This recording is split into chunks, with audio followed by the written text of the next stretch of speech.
말씀해 주시기 바랍니다. 안녕하세요. 반갑습니다. 저는 아처에서 기술 컨설팅을 담당하고 있는 정정환이라고 합니다.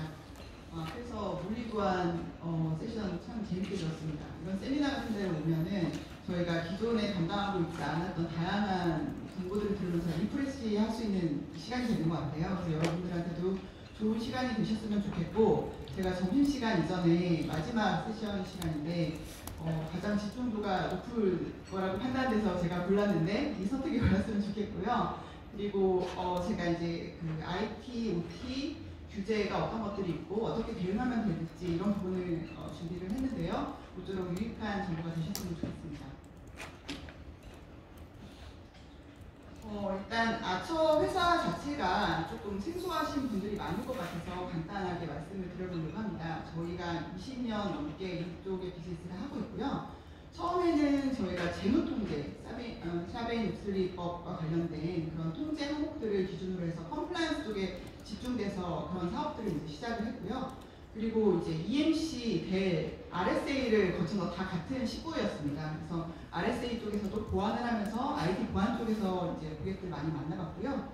그리고 저희가 몇 년 전에 아처라는 독립회사로 이제 다시 독립적으로 운영을 하게 되면서 저희가 뭐 거버넌스, 그리고 통합된 리스크, 그다음에 컴플라이언스 이런 부분들을 다 아울러서 비즈니스를 진행하고 있습니다. 네, 그래서 20년 동안 저희가 비즈니스를 하면서 오늘 뭐 OT 쪽에 관심이 있으셔서 오신 분들도 많을 텐데요. 뭐 제조나 또 금융 쪽, 그리고 공공 뭐 이렇게 다양한 산업군에 여러 다양한 고객들을 가지고 있고요. 거기서 이제 글로벌에서도 좋은 위치를 차지하고 있습니다. 저희가 하고 있는 사업 분야는 사실 오늘은 규제 대응 쪽에서 조금 집중해서 말씀을 드리려고 하는데요. 사실은 규제 대응뿐만이 아니라 저희가 다양한 포트폴리오를 가지고 있어요. 오른쪽을 보시면 여러분들이 비즈니스를 운영하면서 안정적으로 비즈니스를 잘 운영하기 위한 방법들을 조금 더 소개해드리고, 그런 베스트 프랙티스대로 하실 수 있도록 어떤 컨텐츠와 프로세스와 이런 연관관계를 잘 관리할 수 있는 그런 것들로 구성이 되어 있습니다. 그래서 오늘 보안 쪽도 이제 포커싱이 되어 있으니까 조금 말씀드리면 IT 보안 쪽도 저희가 집중하는 영역이고요. 그리고 뭐 요즘에 많이 얘기가 되고 있는 제3자 보안, 공급망 보안, 그리고 이제 비즈니스 레질리언시, 그리고 더 나아가서는 ESG까지 이런 부분의 영역들이 비즈니스를 안정적으로 잘 운영하기 위한 그런 쪽에 이제 포커싱이 되어 있습니다. 그리고 왼쪽에 위치한 부분들은 이렇게 잘 운영되고 있는 것들이 진짜 맞는가라고 확인을 하고 검증하고 이제 어셔런스 할 수 있는 그런 쪽의 영역들이 이제 위치하고 있고요. 그래서 운영 리스크라든지 컴플라이언스라든지 감사 이런 쪽도 저희가 주로 다루고 있는 비즈니스 영역입니다. 네, 그래서 오늘은 그 여러 가지 영역들 중에서 이제 컴플라이언스 쪽, 특히나 EU 쪽에 이제 사이버 보안 규제나 그리고 뭐 이런 부분들과 또 이제 저희가 CMMC, 미 국방 쪽에 비즈니스를 하는 쪽에서 대응을 해야 되는 그런 규제에 대해서 이제 조금 집중적으로 말씀을 드려보려고 합니다. 첫 번째, 저희 EU의 사이버 보안 규제인 NIS2에 대해서 이제 말씀을 드려보려고 합니다. 이 부분들이 이제 유럽 쪽에 비즈니스를 하고 계시는 고객들에서는 조금 친숙한 그런 규제이실 것 같고요. 유럽 전체에서 이제 어떤 상향된 보안 수준을 유지하자라는 목표를 가지고 이제 만든 그런 입법 조치입니다. 입법 조치이다 보니까 일반 어떤 표준이나 가이드라인 이런 것과는 다르게 강제성을 띱니다. 벌금도 있고 언제부터 해야 되고 어떤 것을 해야 되고 이런 부분들이 있는데요. 그런 부분을 조금 요약해서 말씀을 드리면 저희가 적용 기간이 올해 10월 17일부터로 되어 있어서 올해 초부터 작년부터 해가지고 이런 부분들을 준비하기 위한 작업들을 각각의 고객들이 많이 하고 계셨고, 실제로 그런 것들을 저희가 준비함에 있어서 어떤 영역부터 차례차례 할 것인가, 그리고 어떠한 목표를 가지고 어디까지 이런 부분들이 스코핑을 많이 하고 계세요. 그래서 그런 부분들에게 저희가 많이 가이드를 하고 있고요. 그거를 적용해야 되는 대상이 있습니다. 그러니까 두 가지를 크게 나누는데 필수 엔터티가 있고요. 주요 기업이 있고 뒤에 이제 말씀을 드릴 텐데 그 두 가지 기업에 들어가는 회사들은 이런 것들을 꼭 필수로 지켜야 하는 내용들이고요. 저희가 NIS2가 되면서 신규로 들어온 내용들이 몇 가지가 있습니다. 그래서 첫 번째는 이제 어떤 운영자와 회원국 간의 요구사항이나 이런 부분들이 점점 강화되고 있고, 특히나 공급망 관리 쪽에 되게 중점을 두고 있습니다. 뭐 제조뿐만이 아니라 사실은 금융권이나 다양한 그 산업군에서 공급망 관리나 이런 부분들이 점점 더 강화되고 있는 추세이고요. 그리고 협업 부분에 있어서 저희가 이제 당국이 강제적으로 정부의 어떤 그 주도하에 이런 것들을 평가를 진행해야 되는 것들이 이제 강제 조건으로 들어오면서 유럽의 이제 판례나 이런 것들이 더 확실해졌고, 그리고 이제 매출액의 몇 퍼센트 이런 부분이 이제 전체 매출액의 최대 2%까지 낼 수 있다는 건 되게 큰 벌금의 그런 부분이기 때문에 이런 부분에 다양한 기업들이 이제 초점을 가지고 대응을 준비를 하고 계십니다. 네, 그래서 필수 엔터티하고 중요 기업하고 이렇게 나눠서 보면은 첫 번째 필수 엔터티는 뭐 에너지, 운송, 은행, 금융인프라 뭐 이렇게 다양한 산업군이 이렇게 밑에 안엑스 1에 보면 이렇게 나와 있습니다. 거기에서 이제 직원이 250명이 되거나 그리고 매출이 뭐 5천만 유로 이상, 그리고 대표 얼마 이상 이런 부분에 해당되는 부분이 필수 엔터티가 되고요. 중요 기업은 이 안엑스 1이라고 하더라도 안엑스 1 중에서도 중소기업 이상만 되면 이제 해당이 되는 부분들이 있고요. 그게 안엑스 1에서 첫 번째 그 필수 엔터티 같은 경우에는 250명이 되어야 이제 이 부분이 되는 거고, 최소 50명만 넘게 되면은 저희가 중요 기업으로 분리되어서 여기에 이제 해당되는 그런 조건들이 조금 달라지게 됩니다. 그리고 매출이나 이런 부분들도 조금 다르고요. 그리고 여기에 속하는 기업의 종류는 이제 안엑스 1에 있는 것보다 조금 구별돼서 있는데요. 디지털 제공업체라든지 식품, 화학, 뭐 폐기물, 뭐 제조업 이런 부분들이 이제 중요 기업에 속하게 됩니다. 그래서 여기에 해당되는 기업들이 이런 규제에 대응하기 위해서 이제 스코핑을 하고 단계적으로 이런 부분에 대해서 프로세스를 만드는 부분들을 진행을 하고 계십니다. 그러면 NIS에서 요구하고 있는 중요한 사항들이 어떤 것들이 있는지를 저희가 조금 서머리를 해봤습니다. 보시면은 이제 보안 쪽에서 요구하는 부분들과 많이 겹치게 됩니다. 그래서 이제 정책을 관리해야 된다는 것, 그리고 IT 인시던트, 저희 관제 쪽에서 하는 많은 것들이 여기에 속하게 되고요. 거기에 이제 비즈니스 레질리언시 쪽에 그 부분들이 많이 들어가게 됩니다. 그래서 어떤 백업이나 긴급 대처, 위기 대응 이런 부분들도 이제 크게 들어가야 되는 부분들이고요. 그리고 공급망 관리가 또 크게 차지를 합니다. 그래서 공급망에 대한 보안, 거기에 시스템에 대한 어떤 안전 조치 이런 부분들도 들어가게 되고요. 그 다음에 뒤에서 보시면은 이제 어떤 트레이닝이나 암호화나 뭐 어떤 인적 자원, 액세스 컨트롤 이런 것들은 사실 보안이나 이런 부분들을 하면 당연히 해야 되는 부분들이고, 그리고 이제 인증과 커뮤니케이션, 그리고 어떤 비상 상황에 대한 어떤 커뮤니케이션 통로 이런 부분들도 NIS2의 주요 요구 사항입니다. 그래서 이런 주요한 요구 사항이 있을 때 저희 아처라는 솔루션을 기반으로 해서 어떤 부분들을 어떻게 구현할 수 있는지 이런 것들을 조금 요약해서 말씀을 드리려고 하는데요. 저희 아처는 아까 트라이앵글 앞에서 포트폴리오 이제 보여드렸는데 거기에 있는 다양한 영역들을 잘 구성할 수 있게끔 구성된 이제 플랫폼입니다. 그래서 플랫폼이라고 보면 이런 요소들을 관리하기 위한 어떤 기본 기능들이 탑재가 되어 있습니다. 플랫폼으로서. 그래서 보시면은 어떤 개발 없이 환경 설정으로 어떤 화면에 대한 내용들을 구성할 수 있는 어플리케이션 빌더, 뭐 대시보드, 리포트 이런 것들은 기본이고요. 접근 제어, 그리고 내부에서 이런 활동들이 진행되면서 커뮤니케이션 할 때 어떤 필요한 워크플로우를 디자인하고 이렇게 하는 부분들이 있고요. 이런 것들의 협업을 견인하기 위한 알람 기능들, 그리고 데이터 인티그레이션 이런 것들이 기본적으로 어떤 영역을 담당하더라도 구현될 수 있도록 되어 있습니다. 거기에 이제 각각의 고객사마다 이제 산업군에 특화되어 있는 상황 정보나 이런 것들을 기반으로 해서 규제 대응과 그런 프로세스들을 셋업을 하셔야 되는데요. 거기에 이제 그런 상황 정보에 맞는 엔터프라이즈 그 정보들을 셋업하도록 되어 있습니다. 그래서 조직에 대한 정보들, 그리고 인사 정보, 비즈니스 프로세스, 그리고 거기서 규제 대응의 대상이 되는 제품과 서비스, 자산 이런 것들을 식별해서 저장할 수 있도록 되어 있고요. 여기에 이제 아까 NIS2에서 중점적으로 얘기하고 있는 다양한 영역들이 이제 블럭 형식으로 탑재될 수 있도록 되어 있습니다. 첫 번째 보시면 IT 보안 리스크와 관련된 부분들에 보시면 리스크를 정의하는 부분들 이런 것들을 어떤 그 내부 정책이나 컴플라이언스의 어떤 규제와 연결하는 부분들이 있고요. 그리고 ISMS, 인시던트, 취약점 이렇게 보안에서 주로 다루는 영역들이 첫 번째 크게 들어가는 영역들입니다. 두 번째는 이제 공급망 관리와 관련된 부분인데요. 그러면 우리와 비즈니스를 진행하고 있는 공급사는 어디인가를 목록화를 하고 그들이 우리 비즈니스에서 어떤 업무를 담당하고 있는가. 그래서 그 업무를 담당하면서 저희가 어떤 설문지 기반의 어떤 서베이나 이런 것들을 진행을 했을 때 어떠한 리스크가 있던가 이런 부분과 그리고 그 공급망에서 서비스하는 어떤 다양한 서비스들이 인터넷상에 노출되었을 때 안전한 것인가 아닌가 이런 것들을 저희가 자동으로 모니터링하는 부분들도 여기 포함되어 있습니다. 그래서 그 부분이 있고요.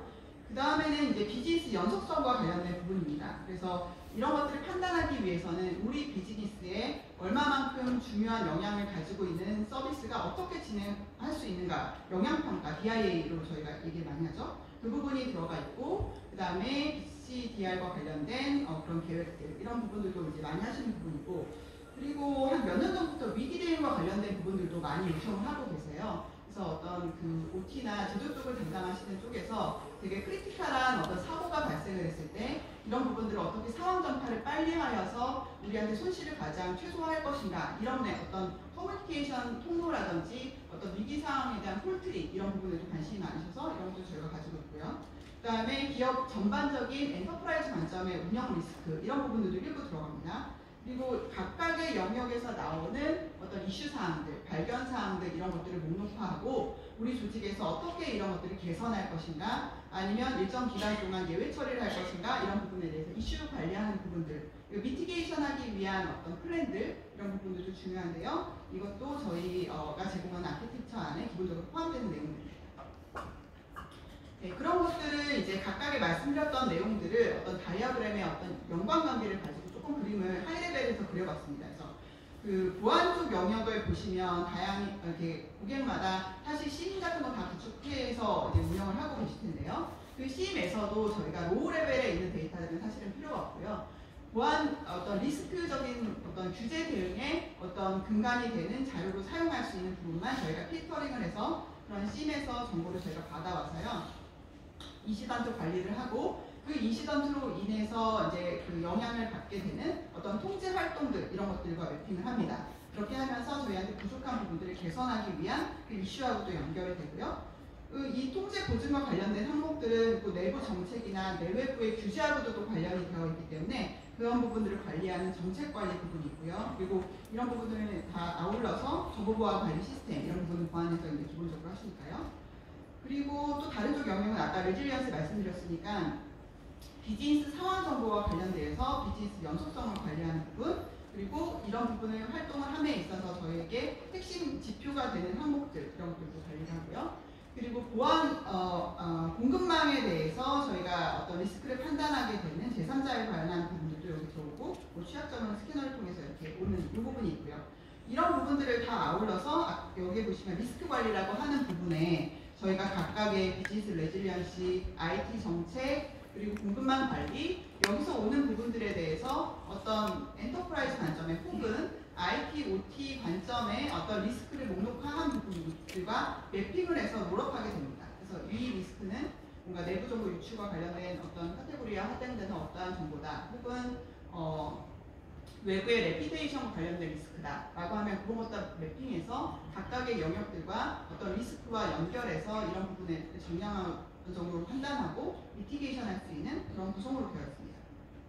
그래서 그런 것들을 조금 더 상세하게 이제 저희가 아까는 하이 레벨로 해서 그걸 이렇게 얘기를 했다면 그 안에서도 세부적인 유즈 케이스들로 저희가 표현할 수 있어요. 그래서 이거를 다 언급해 드릴 수는 없지만 크게 보시면 인시던트 쪽에서도 이게 어떤 침해 대응 쪽으로 가서 에스컬레이션 할 수 있는 내용들도 있고 컴플라이언스 쪽에 보시면 이게 이제 주기적으로 저희가 통제 활동들을 진행하는 그런 부분들이 테스팅하는 부분들이 있겠고요.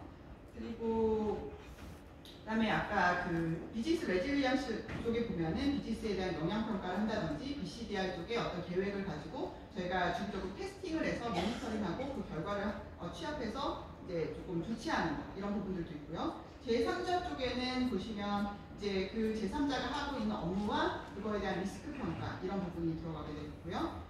그 다음에 그 리스크 평가하는 그쪽에서는 보시면 아까 리스크를 상단에 있는 것들이 어떤 관련되어 있는 것들과 매핑을 해서 롤업이 된다라고도 했지만 저희가 예를 들어서 OT 쪽에 어떤 서비스를 런칭을 함에 있어서 그런 것들을 TF로 구성을 해서 단위의 프로젝트를 진행한다라고 하면 프로젝트 단위의 어떤 위협을 저희가 평가를 한다든지 어떤 단위에서 일어나고 있는 리스크를 판단하거나 이런 부분들도 이제 여기 안에 속하게 됩니다. 그래서 이런 부분들이 다 연관관계를 가지고 이제 표준화된 어떤 그 컨텐츠와 프로세스를 가지고 운영할 수 있도록 저희가 이런 것들을 제공을 해드릴 수 있습니다. 그래서 이런 부분들을 실제로 개념적으로 되어 있는 것들이 저희가 어떤 UI 상에 어플리케이션 상에서 이렇게 동작되는 부분들을 이제 간략하게 말씀을 드리면 아까 NIS2에서 저희가 어떤 그 제재 대상이나 이런 것들을 판단할 때 기준이 되는 것들이 몇 가지가 있었죠. 그래서 이 기업의 분류가 뭐 필수 엔터티냐, 중요 기업이냐 이런 것들도 필요하고, 그다음에 어떤 산업군에 속하는가 이런 것들도 필요하고, 매출과 뭐 대차대조표, 그다음에 직원 수 이런 것들이 아까 NIS2에서 판단하는 메타 정보이기 때문에요. 그런 것들을 관리하게 되고, 그다음에 저희가 관리하는 이렇게 몇 가지 영역 말씀드렸는데요. 정책 관리와 위험 관리, 운영 보건력, 제3자 관리 이런 부분들도 하단에 탭으로 보고 계실 텐데 이런 부분들도 각각 프로세스를 가지고 관련 콘텐츠를 관리를 해서 이 NIS2를 대응함에 있어서의 어떤 그 중앙 집중화된 정보를 관리하실 수 있는 형태대로 저희가 미리 다 이렇게 그 어플리케이션이 구성이 되어 있습니다. 그래서 앞에서는 NIS2에 대해서 이후에 저희가 비즈니스를 하기 위해서 이제 가장 근간이 되는 요즘에 제일 핫한 그런 그 주제를 소개해드렸고요. 두 번째는 CMMC에 대해서 조금 말씀을 드려보려고 합니다. 이거는 이제 성숙도 모델을 판단하기 위한 그런 인증 대비하는 부분들이고요. 이게 이제 미 국방부에서 발주하는 사업에 저희가 참여하려면 이 인증을 득해서 저희가 그런 것들을 그 인증 체계에 대비를 하고 인증 감사를 받은 내역들을 제시하도록 그렇게 되어 있습니다. 그래서 여기에 이제 인증 체계를 준비를 하고 이 인증 받은 내역들을 제출하기 위해서 저희가 어플리케이션을 관련된 부분들을 이제 결합시켜서 만들었는데요. 이 사이버 보안 표준과 관련되어 있는 어떤 다양한 프랙티스에 대한 내용들이 여기 안에 포함이 되어 있고요. 이게 이제 2.0이 되면서 이제 최종 규정이라든지 도입 시점은 올해 말이나 내년 초에 이제 확정이 되는 걸로 저희가 예상을 하고 있습니다. 그래서 2.0이 되면서 저희가 이제 그 어떤 방위 산업과 관련된 그런 업체들이 세 가지 등급 중에 하나로 지정이 되게끔 되어 있는데요. 첫 번째 1등급과 2등급에 해당되는 부분들은 연방계약 정보라든지 그리고 통제된 비밀 정보를 취급하는 연방 조달 규정, 그 다음에 미 국방부의 보충 규정 이런 것들에 명시되어 있는 그 어떤 사이버 보안 통제 항목들과 연관관계를 가지고 평가가 되어야 되고요. 3등급 같은 경우에는 조금 보다 강화되어서 2등급에 있는 요구사항 플러스 그리고 리스트에서 발행하고 있는 어떤 통제 기반 이런 것들이 추가되어서 이제 평가가 진행되도록 그렇게 되어 있습니다. 그래서 1.0하고 2.0하고 이렇게 저희가 조금 비교를 해놨는데요. 1.0 때는 저희가 프랙티스, 프로세스 이런 단어들을 많이 사용하면서 각각의 이제 모델, 각각의 이제 5개의 어떤 그 모델 레벨로 이제 구성이 되어 있었고 여기에 각각 그 레벨별로 프랙티스와 프로세스 이런 것들이 매핑이 되어 있었습니다. 그래서 그렇게 구성이 되어 있다가 이제 2.0으로 되면서 저희가 변화된 부분들은 이게 5개의 레벨로 되어 있던 것들이 3레벨로 이제 저희가 조정이 되었고요. 여기서는 저희가 requirement라는 용어를 사용합니다. 프랙티스가 아니라. 그래서 이게 이제 각각의 레벨별로 해서 requirement가 다 매핑이 되어 있고요. 그리고 여기서 중요한 거는 어세스먼트를 진행하면서의 어떤 조건들이 조금 다릅니다. 그래서 레벨 1에 해당되는 그 요구사항들을 만족하고 이렇게 평가를 진행하면서는 자체 평가만 사실은 진행하시면 됩니다. 그래서 연간 자체 평가하시고 그다음에 그거에 대한 확인을 하시고 이런 작업들을 진행하시면 되고요. 레벨 2가 되면은 이게 3년마다 그런 평가 내용들을 이제 확인을 하거나 아니면 이렇게 서드 파티가 이런 것들을 평가를 해서 하거나 이런 것들을 둘 중에 하나를 이제 지정해서 할 수 있도록 그렇게 되어 있고요. 그다음에 레벨 3가 되면 이거는 정보 주도하에 3년마다 이게 평가를 진행을 하고 확인하는 절차를 가지셔야 됩니다. 그래서 이런 부분들이 이제 그 CMMC2의 그런 내용에 따라서 관련되어 있는 요구사항이나 이런 것들이 충족해야 되는 것들이 보시면 각각의 어떤 요구사항의 개수도 이제 다르고요. 그걸 평가를 진행해야 되는 프로세스를 내부에서 셋업해야 되는 방법이나 주기 자체도 이제 다르게 됩니다. 그래서 여기에 맞춰서 준비가 조금 필요한 상태이고요. 그래서 저희가 이제 그 CMMC를 관리하기 위한 어떤 베스트 프랙티스의 어떤 유지 케이스로 이렇게 만들어 놓은 거는 저희가 목적은 이제 프리 어세스먼트를 진행할 수 있도록 이제 구성을 합니다. 그래서 여기서 요구하고 있는 CMMC 2.0에서 요구하고 있는 요구사항들을 쭉 나열을 해놓고 거기에서 특정 항목들을 저희가 선택해서 여기에서 평가를 진행했을 때 우리가 CMMC에서 요구하는 그런 요구 조건들을 충족하고 있는가, 아니 어떤 부분에서 저희가 취약해서 이런 부분들을 개선해야 되는가, 객분석을 할 수 있도록 그렇게 되어 있고요. 이런 부분들을 지속적으로 모니터링해서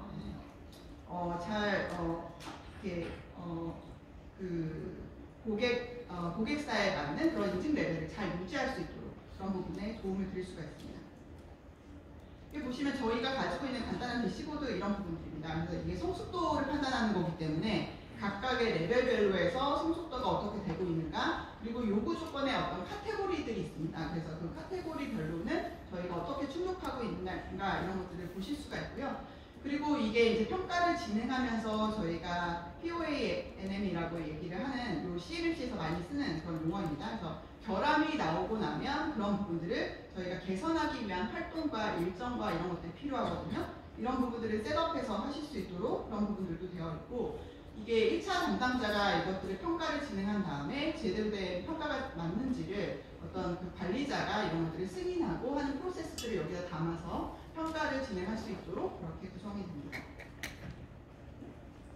네, 그리고 이제 저희가 CMMC를 하면서 이제 앞에서 이제 그 NIS도 마찬가지지만 공급망 관리나 이런 부분 쪽에서도 되게 지금 중요한 주제로 이게 떠오르고 있는데, 국내에서 저희가 공급망 관리와 관련해서 여러 고객들을 만나봤을 때 국내에서 필요하다라고 생각하는 것들을 저희가 좀 집약화해서 오퍼링을 만든 것들이 있습니다.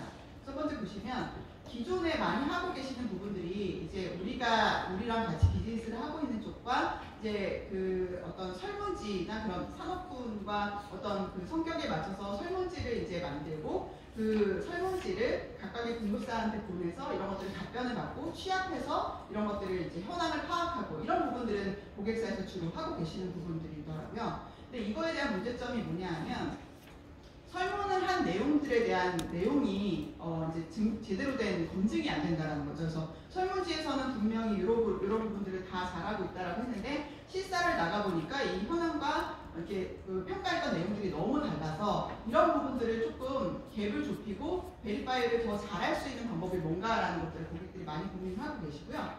그 다음에 두 번째는 이거를 이제 이렇게 뭔가 실사를 하는 방법이 가장 좋은데 실사를 하는 방법이 이제 비용도 많이 들고 자주 할 수도 없고 또 이게 실시간으로 현행화된 내용대로 유지가 되지 않기 때문에 이런 부분들을 어떻게 실시간으로 가장 최적화된 정보들을 이렇게 볼 수 있는가 이런 부분에 대해 고민을 많이 하셔서 저희가 가지고 있는 어떤 특정 솔루션을 가지고 오퍼링해서 여기다가 같이 묶었습니다. 그래서 기존의 저희 솔루션에서도 체크리스트 기반으로 해서 평가를 할 수 있는 부분들을 가지고 있고요. 그 다음에 저희가 그 공급사에 대해서 공급사가 서비스하고 있는 다양한 서비스들이 보안적으로 문제가 없는가를 AI 기반으로 자동으로 정보를 게더링해서 점수화 시켜주고 어떤 영역별로 해서 어떤 부분은 잘 돼 있고 안 돼 있고 이런 것들을 보여주는 어떤 대시보드 형태로 보여주는 그런 솔루션이 있습니다. 이거는 웹상에서 저희가 검색할 수 있는 어떤 웹 보안에 관련된 정보들 그리고 이거에 대한 브리치에 대한 것들이 있는가, 평판 정보는 어떤가 이런 것들을 저희가 다 게더링해서 보안에 대한 취약한 정도나 이런 것들을 저희가 판별할 수 있도록 이거는 그러면 어떤 담당자가 뭐 매번 찾아가거나 설문지에서 이제 뭔가 잘못된 정보를 한다고 하더라도 이런 것들에 대한 그레이 영역을 조금 좁힐 수 있는 그런 방안으로 보완할 수 있는 방안으로 이제 사용을 하실 수 있어서요. 그래서 서베이 기반과 어떤 AI 기반으로 자동으로 이런 보안 상태들을 모니터링하는 결과들을 취합하는 부분 거기에다가 이제 어떤 파이낸스 쪽에서는 재무 건전성에 대한 부분들도 되게 중요하게 생각하셔서 저희가 국내에 있는 나이스나 이런 쪽의 정보들을 같이 연계하는 모델로 해가지고 요까지 세 가지의 내용들이 조금 결합이 되면 조금 공급망 관리를 하는데 조금 더 수월하고 좀 효과적인 방법이겠다라는 것들로 저희가 국내에서 많이 소개를 하고 있고요. 여기서 나오는 이슈 사항들도 같이 미티게이션 할 수 있고, 이런 이슈 사항이 아까 얘기하셨던 CMMC나 NIS2에서 사용하는 이슈 항목들과 동일하기 때문에 내부에 있는 다양한 규제대에서 나오는 어떤 그 이슈 사항들과 결합하여서 이제 개선 활동들을 진행을 하실 수가 있습니다. 네, 앞에서는 저희가 규제가 어떤 부분들이 있고 규제에서 중요한 부분들, 그리고 그걸 대응하기 위해서 어떤 요소들을 판별해야 되는지 이런 것들을 이제 말씀을 드렸고요. 지금 OT 쪽에 이런 그 관심이 있으셔서 오늘 참여하신 분들이 많이 있어서 저희가 어떤 자동차 회사의 어떤 사례를 가지고 몇 가지 이제 관련된 내용들을 조금 말씀을 드려보려고 합니다. 첫 번째 케이스는 이제 포드 자동차와 관련된 회사 그 사례인데요. 저희가 대부분 유명한 자동차 회사들이 2013년, 2015년부터 저희 고객으로 있으세요. 그래서 포드 같은 경우에는 2015년부터 저희 고객이시고, 오늘 이제 다루고 있던 NIS2나 CMMC와 관련된 영역들을 다 많이 사용하고 계세요. 보시면은 이제 오른쪽에 보시면 그 IT 시큐리티 보안 쪽의 영역들도 사용하고 계신 거고요. 서드 파티라고 되어 있는 그 밑에 부분이 이제 공급망 관리와 관련된 부분 그렇게 사용하고 계신 거고, 그것과 이제 오른쪽에서 보시면은 컴플라이언스나 감사 영역들도 사용하고 계시고, 엔터프라이즈의 영역들도 저희가 이제 뭐 로스 이벤트나 어떤 리스크 평가나 이런 부분들도 같이 머지하셔서 이제 내부의 어떤 그 리스크를 관리하고 계시는 그런 영역들로 이제 저희가 소개를 드릴 수가 있고요. 그리고 몇 가지 이제 자동차 사례를 조금 더 말씀을 드려보려고 합니다. 그러니까 BMW가 가장 오래된 고객이세요. 2013년부터 저희 거를 이제 사용을 하고 계시고, 여기는 이제 뭐 다른 부분들도 많이, 뭐 비즈니스 레질리언스나 감사 리스크 뭐 이런 부분들도 있지만, 여기서는 조금 앞에서 얘기 드렸던 부분과 달리 이제 엔터프라이즈 관점에서의 리스크를 통합해서 또 다 사용하고 계시거든요. 그러니까 IT 쪽도 사용하고 계시지만 IT의 리스크가 엔터프라이즈 관점으로 해가지고 같이 합쳐져서 어떤 손실 이벤트를 관리하고 핵심 투표들을 이제 설정해서 거기에 맞는 활동들을 하고 있는가를 보고 계시는 그런 고객이시고요. 그리고 벤츠 같은 경우에는 오늘 이제 소개해드렸던 내용들과 많이 이제 흡사합니다. 그래서 IT 리스크나 정책 관리 이런 부분들 사용하고 계시고, 취약점이나 사이버 인시던트, 이런 침해 대응 이런 부분들에 이제 아처를 도입하셔서 사용하고 계시고요. 그다음에 도요타 같은 경우에는 이제 공급망 관리와 관련된 부분들, 이런 부분들이 저희가 이제 공급망이 직접 들어서 우리 시스템에 접속해서 뭔가 평가를 하는 것 말고 어떤 그 메일 링크나 이런 것들을 통해서 저희가 공급사에게 어떤 설문에 대한 링크를 발송을 하면 그 링크에 접속해서 설문 포탈을 통해 가지고 그 정보를 평가를 하고 증거 자료를 넣고 이렇게 하는 부분들도 있거든요. 그래서 그거와 관련된 전체의 모드를 도요타 같은 경우에는 쓰고 계시고요.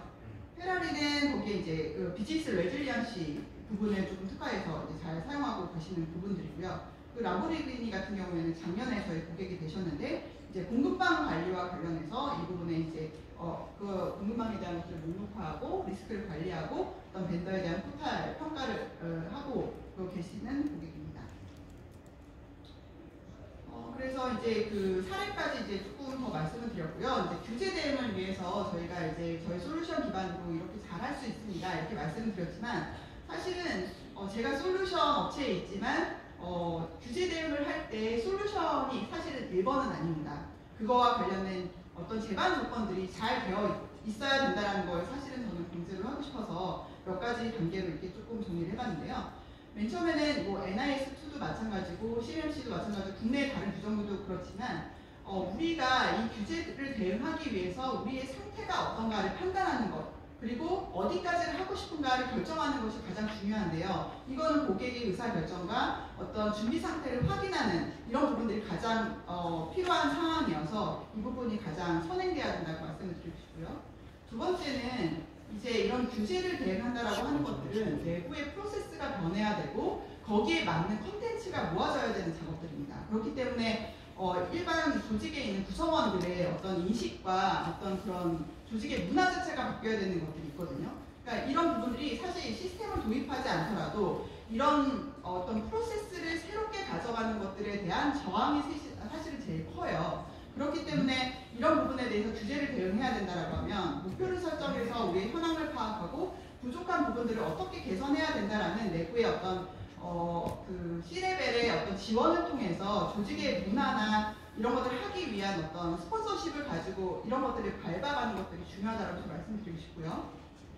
그 다음에는 이런 부분에 대해서 규제를 대응하기 위한 프로세스들을 저희가 안 되고 있는 부분들을 개선하는 부분들, 그래서 어디에서 누가 어떤 역할들을 해주고 이게 어떻게 소통이 되어야지 이런 규제에 잘 대응할 수 있는가를 내부적으로 프로세스를 잘 셋업하시는 게 중요하다고 판단이 됩니다.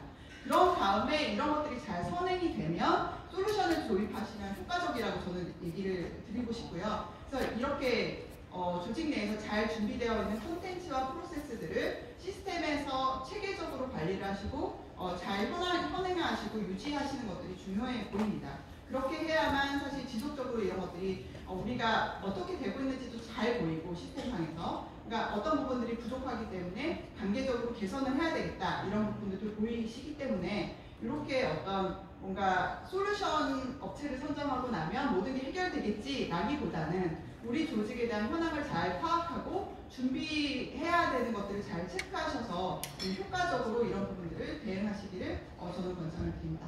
제가 준비한 내용들은 여기까지고요. 네, 경청해 주셔서 감사합니다. 네, 정정환 이사님 발표 감사합니다.